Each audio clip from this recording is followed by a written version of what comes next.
Immigrant soldiers comprised 25% of the Union Army during the U.S. Civil War.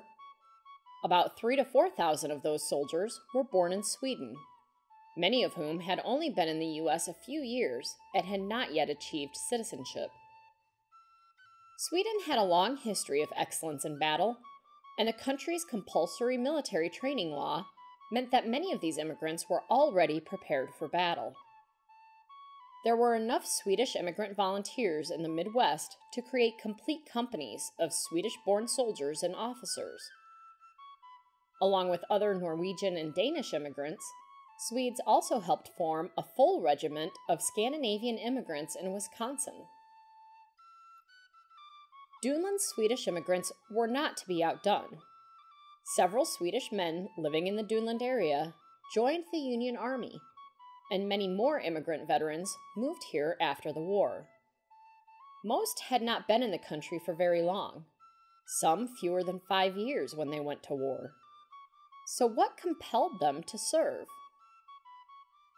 Several factors influenced Swedish immigrants to fight for the Union: a belief in the Republic, support for Abraham Lincoln, a desire to prove their place, personal glory, duty, and a moral and economic objection to slavery.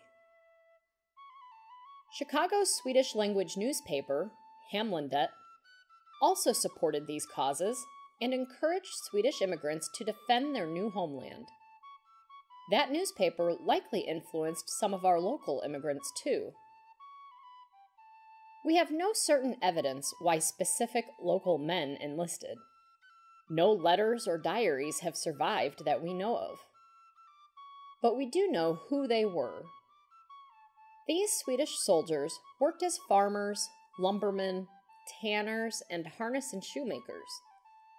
Some had lived in the U.S. for more than 10 years, others fewer than 4.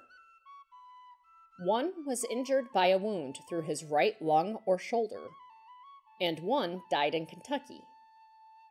These men went above and beyond for their new country, and most of them survived to become well-respected and successful members of the community.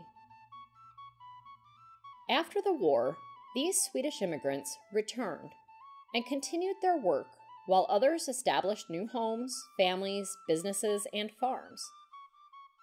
These immigrant soldiers brought their tenacity, loyalty, and determination back to Duneland and helped build it into the successful and vibrant community that it is today. Thank you for watching. Tune in next week for another video about Duneland's Swedish immigrants.